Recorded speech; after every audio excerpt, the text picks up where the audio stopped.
역사상 가장 위대한 철학자 중 한 명인 소크라테스는 그 대화법으로 유명한데요. 바로 이런 소크라테스의 방법을 상대방을 설득하는 데 활용할 수 있습니다. 안녕하세요. 함께 성장하는 성장의 시간입니다. 오늘은 데일 카네기 인간관계론에 대해 살펴보는 세 번째 시간인데요. 이번에 살펴볼 부분은 인간관계론의 세 번째 챕터인 생각하는 대로 이끄는 6가지 설득의 기술입니다.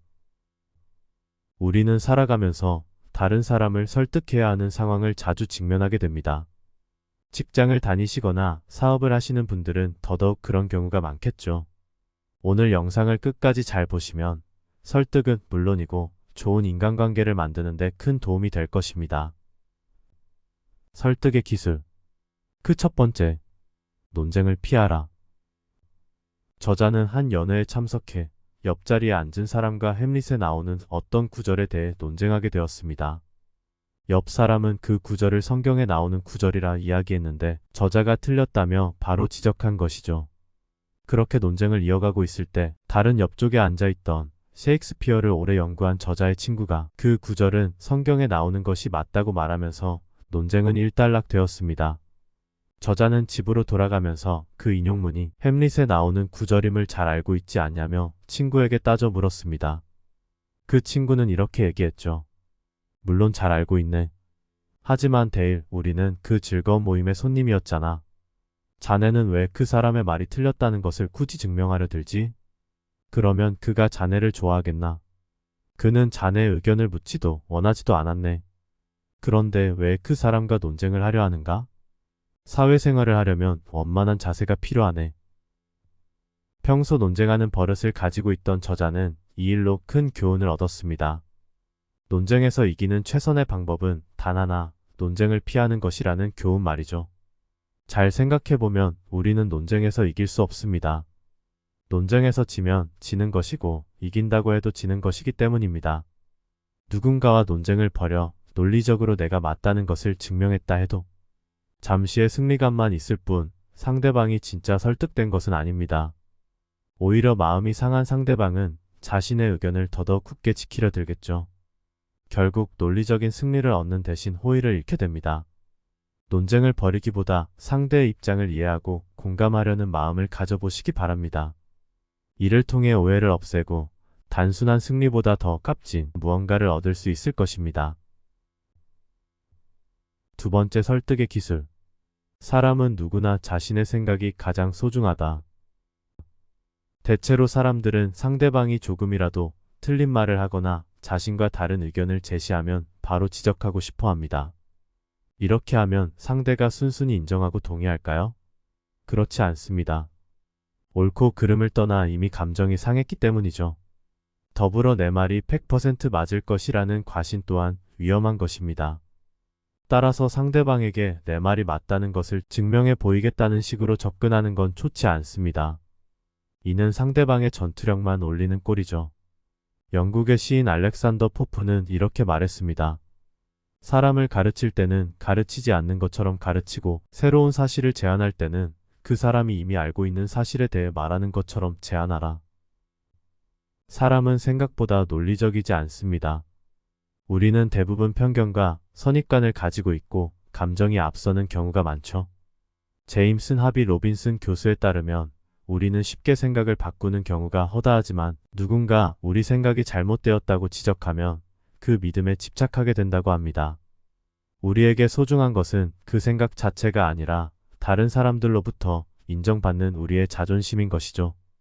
굳이 다른 사람의 생각을 지적해서 그의 자존심을 건드릴 필요가 없습니다. 심리학자 칼 로저스의 말을 들어보시죠. 우리가 상대의 말을 듣고서 가장 먼저 취하는 반응은 그것을 이해하려고 하지 않고 평가나 판단을 내리려고 하는 것이다. 상대가 자기의 기분이나 태도 혹은 신념을 나타낼 때 우리는 대개 즉시 옳다, 어리석다, 이치에 맞지 않다, 비정상적이다, 틀렸다 하고 생각하려는 경향이 있다. 그러한 말이 상대에게 어떠한 의미를 갖는지 이해하려 들지 않는 것이다. 네, 그렇죠. 상대방을 지적하기에 앞서 좀 더 이해해 보려는 노력이 필요합니다. 다음에 간단한 원칙을 항상 기억하시기 바랍니다. 상대와 논쟁하지 말라. 그들의 생각이 틀렸다는 말도 하지 말라. 세 번째 설득의 기술. 잘못은 솔직히 인정하라. 여기 워렌이라는 상업 미술가가 있습니다. 까다로운 고객의 주문을 받은 그는 일을 급하게 마무리하여 납품했는데 아니나 다를까 그 고객은 자기 사무실로 워렌을 호출하여 일이 잘못되었다며 열을 내고 비난을 퍼붓기 시작했죠. 이때 워렌은 어떻게 했을까요? 잘못을 부인하거나 변명을 하기보다 실수를 인정하고 나아가 자기 비판을 늘어놓았죠. 그랬더니 그 고객은 오히려 큰 실수가 아니라며 워렌을 옹호했고 대금 지급은 물론 다른 일거리까지 줬습니다. 네, 그렇습니다. 자기 잘못을 먼저 인정하면 상대가 할 말을 먼저 해버리는 것과 다름없습니다. 더 이상 할 말이 없어진 상대는 보통 관대해지고 이쪽의 잘못을 용서하는 태도로 나올 가능성이 큽니다. 이렇게 자신의 실수를 인정할 수 있는 용기는 내적으로는 만족감을 느끼게 하고 외적으로는 문제를 해결하는 데 큰 도움이 됩니다. 어떤 경우에는 억울하게 잘못을 지적당하는 경우도 있는데요. 그럴 때도 강하게 맞받아치기보다 상대의 의견을 존중하는 태도로 나의 생각을 부드럽고 재치 있게 전하는 게 좋습니다. 저자는 말합니다. 싸움으로 충분히 얻을 수 있는 것은 없다. 그러나 양보하면 기대한 것 이상을 얻을 수 있다. 네 번째 설득의 기술. 꿀 한 방울이 쓸개즙보다 더 많은 파리를 잡는다. 화가 났을 때 상대방에게 다 쏟아내고 나면 후련한 기분을 느낄 때가 있습니다. 그러면 상대방은 어떨까요? 상대는 당신의 적의와 분노를 온당한 것이라 여기고 당신의 말을 순순히 들어줄까요? 사회적 위치에 따라 당장은 당신에게 동조하는 모습을 보일지도 모르지만 마음 깊은 곳에서는 적의를 키우고 기회만 있으면 되갚으려 할 것입니다. 아이들을 꾸짖는 부모나 직장에서 윽박지르는 상사들은 그런 방식을 통해 다른 사람의 생각이 나와 같아지지 않는다는 점을 기억해야 합니다. 상대방이 당신에 대해 나쁜 감정을 가지게 된다면 어떤 논리로도 그의 마음을 당신 뜻대로 움직일 수 없습니다. 링컨 대통령은 이런 말을 했습니다. 한 통의 쓸개즙보다 한 방울의 꿀이 더 많은 파리를 잡을 수 있다. 그렇습니다. 인간관계에 있어 누군가를 설득하거나 내 편으로 만들고 싶다면 진심을 가지고 내가 그의 다정한 친구임을 느끼게 해줘야 합니다. 이것이야말로 사람의 마음을 사로잡는 한 방울의 꿀인 것이죠. 저자는 말합니다. 회님은 바람보다 빨리 옷을 벗길 수 있다. 친절하고 우호적인 태도는 이 세상의 온갖 공갈과 비난보다 더 쉽게 사람들의 마음을 바꿔놓는다. 다섯 번째 설득의 기술. 소크라테스의 비결을 활용하라. 역사상 가장 위대한 철학자 중 한 명인 소크라테스는 그 대화법으로 유명한데요. 문답법이라고도 하는 이 대화법은 질문을 통해 긍정적 답변을 유도해내는데 그 목적을 두고 있습니다. 이를테면 소크라테스는 상대방이 동의하지 않을 수 없는 질문들을 했고 그 과정을 통해 상대방 스스로 깨닫게끔 유도한 것이죠. 상대방이 내라는 대답을 할 수밖에 없는 질문을 하는 것. 바로 이런 소크라테스의 방법을 상대방을 설득하는 데 활용할 수 있습니다. 저자는 이렇게 얘기합니다. 상대방과 대화할 때 그와 다른 의견을 갖고 있는 문제에 대해서 먼저 논의하지 말라. 동의하는 것에 대해서 먼저 말을 시작하고 계속 그것을 강조하라. 나와 상대방은 같은 목표를 향해 가고 있으며 단지 다른 점이 있다면 그것은 목적이 아니라 방법이라는 점을 강조하라.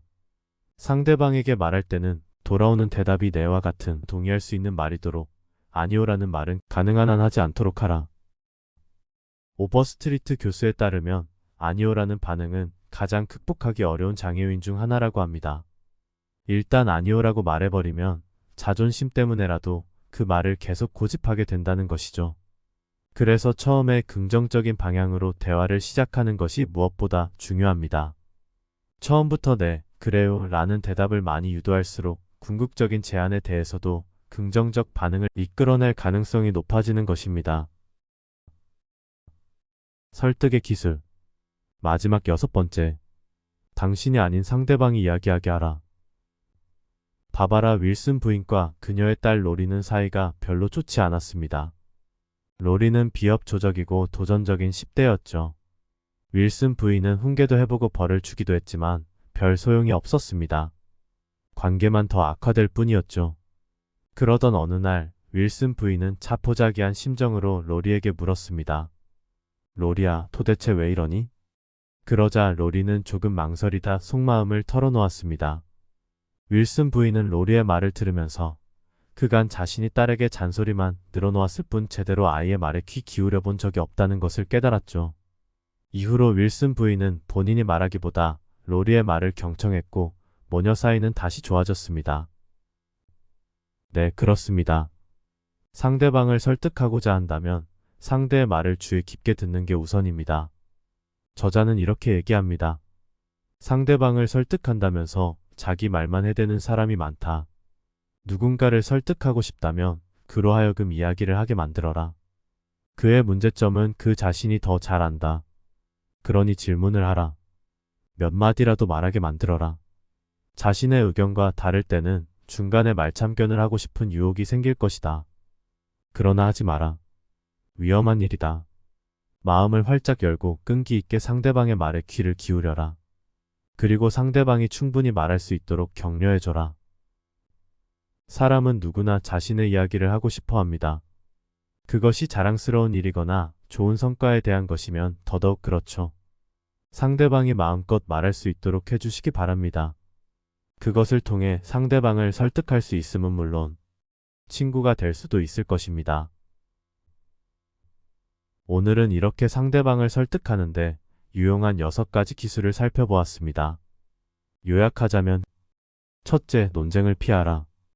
둘째, 상대방의 생각을 평가하거나 지적하지 말라. 셋째, 잘못은 솔직히 인정하라. 넷째, 공격과 비난보다 친절과 다정함이 낫다. 다섯째, 대화 초입에 네라는 긍정의 대답을 유도하라. 여섯째, 상대방이 이야기하게 하고 경청하라. 이렇게 되겠네요. 이런 설득의 기술은 당연히 상대방을 설득하는 데 유용하겠지만 그 이전에 기본적으로 우호적인 인간관계를 만드는 데 큰 도움이 될 것 같습니다. 항상 염두에 두시고 사람을 대할 때 잘 활용해 보시기 바랍니다. 여기까지 성장의 시간이었습니다. 감사합니다.